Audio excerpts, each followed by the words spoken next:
Ja, Leute, herzlich willkommen zu einem wunderschönen neuen Video auf diesem wunderschönen Zweikanal. Ich hoffe, euch geht's gut, mir geht's ganz gut. Ich bin gerade aus Gelsenkirchen wieder hier angekommen in der Heimat und nehme direkt das Video für euch auf. Ja, ich freue mich riesig, hier das Ding aufzunehmen, muss ich ganz ehrlich sagen. Lasst gerne ein Like und Abo dafür mehr, schreibt eure Meinung so wie immer in die Kommentare. Ich muss sagen, ich habe immer noch Gänsehaut von dem Spiel gefühlt. Das war wirklich absolut geil. Geiler Auswärtssupport. Die Schalker wurden komplett niedergespielt, kann man glaube ich sagen. Und ja, damit starten wir direkt rein ins Video. Fangen wir mit der ersten Halbzeit an. Magdeburg und Schalke starten gut rein. Beide versuchen den Gegner hoch anzulaufen, was man so wie immer hat beim FCM. Schalke hat es auch versucht und haben das meiner Meinung nach gar nicht so schlecht gemacht. Dann wurde aber die Partie immer ein bisschen intensiver und wir sind ein bisschen besser ins Spiel gekommen als die Schalke dann im Endeffekt. Muss man dann auch noch sagen. Ja, und in der 29. Minute geht es dann richtig los.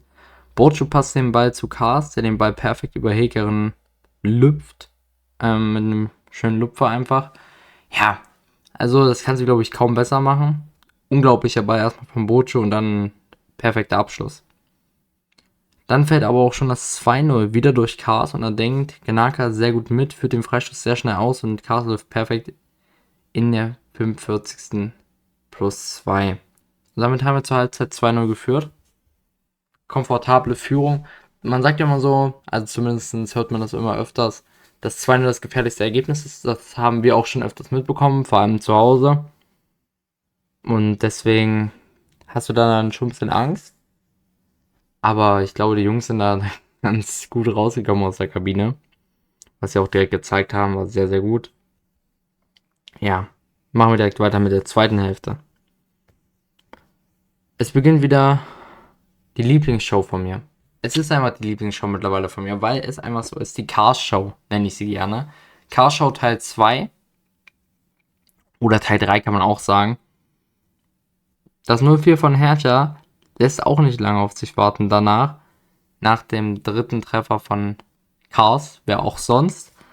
Ja, Schalke kann dann auch nochmal direkt antworten mit dem 1-4 von Gantenbein. Da ist die Abwehr von uns ein bisschen schlecht gestaffelt, muss man sagen. Und da ist ein bisschen zu viel Freiraum. Auch dann so allgemein, die Minuten danach war auch noch sehr viel Freiraum da hinten. Dann kannst du aber direkt wieder reagieren nach 5 Minuten. Und dann trifft halt Cars zum Viererpack, zum 1-5. Und dann lässt er sich nochmal verdient feiern, ja. Wie gesagt, ich muss ganz ehrlich sagen, absolut krankes Spiel erstmal. Ich freue mich immer wieder sowas erleben zu dürfen. Und ich finde es unglaublich, wie Cars spielt in der zweiten Bundesliga. Dann, wie gesagt, ist auch erstmal nichts weiter passiert. Außer das 2-5 da noch zum Schlussstrich von Bachmann in der 93. Minute war auch nochmal unnötig. Also haben wir 3 Spiele hintereinander dann jetzt 2-5 gespielt auswärts und heim müssen wir dann auch mal wieder einen Sieg holen. Das wäre ganz schön. Ja, wie gesagt, ich bin unglaublich stolz auf die Mannschaft. Ich glaube, das kann jeder Magdeburg-Fan dann nachvollziehen.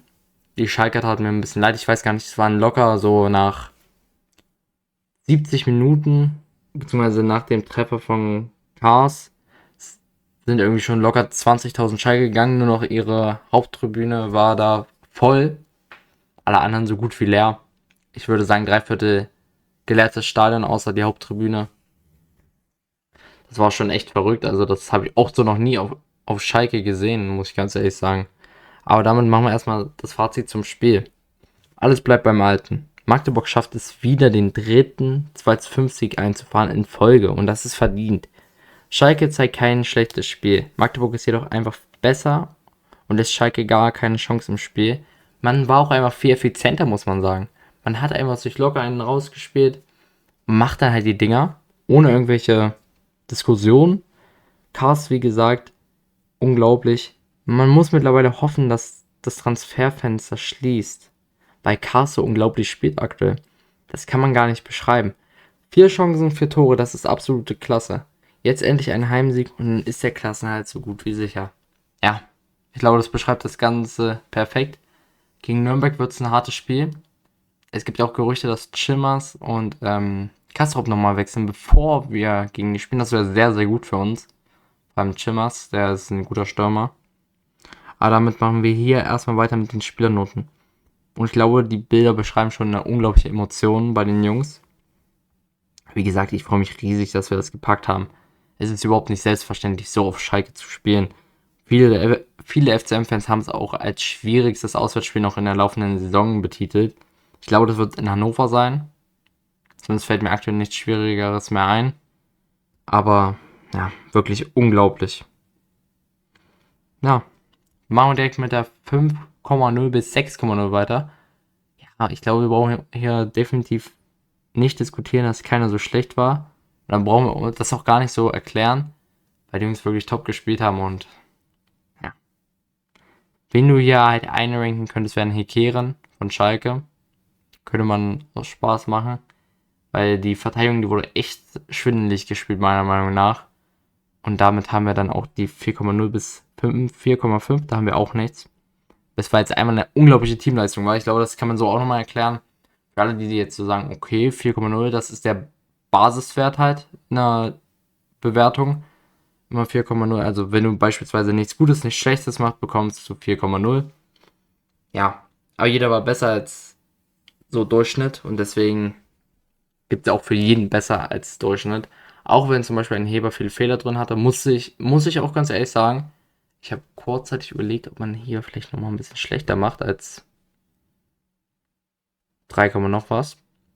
Aber das kannst du nicht machen, glaube ich. Also das hat das Team wirklich so nicht verdient. Zudem hatte Heber gute Stats im Bodenzweikampf. Da hat er halt 100% gewonnen. Das muss halt als Innenverteidiger erstmal schaffen. Knaka hat auch wieder ein paar Fehler drin.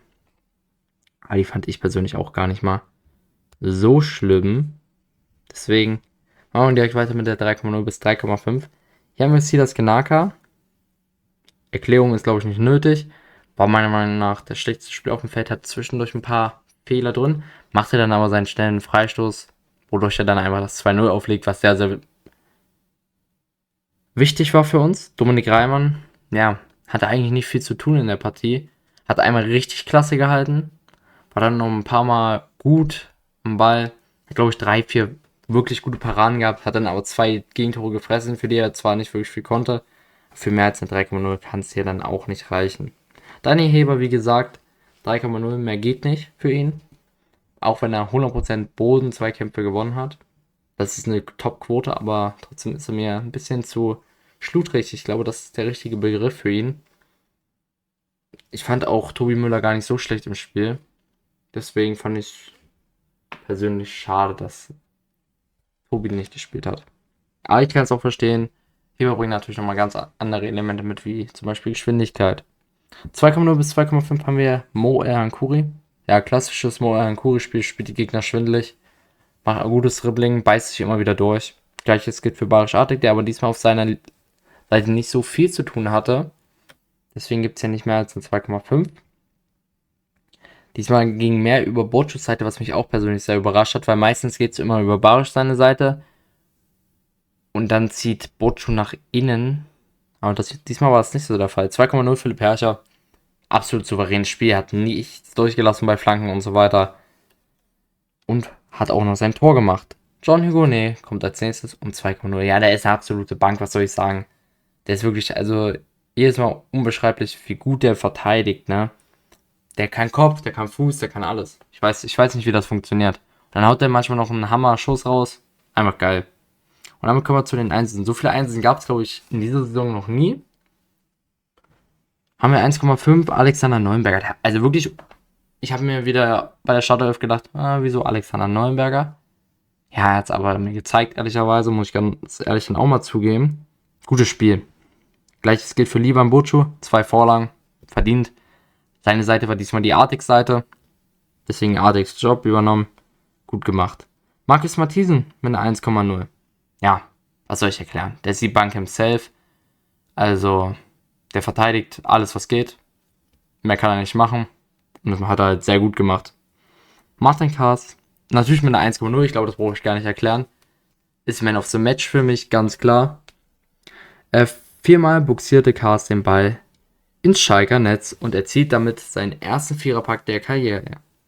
Der Stürmer nutzte jede Chance und spielte eine Partie ohne Fehler. Es war wohl das beste Spiel seines Lebens. Ich glaube, das können wir alle so definitiv auch sagen. Das war auch ein schönes Spiel zum Schauen, vor allem von Kars. Ja, krass. Er hat selbst gesagt, er freut sich, dass er jetzt sein Ziel von 14 Toren erreicht hat. Hoffentlich werden es nochmal 14 mehr. Ja, werden wir sehen. Lasst gerne ein Like und ein Abo, da würde mich sehr interessieren. Schreibt eure Meinung so wie immer in die Kommentare. Ich hoffe, es hat euch gefallen. Und ich wünsche euch damit noch einen wunderschönen Tag und wir sehen uns beim nächsten Mal. Ciao, Leute.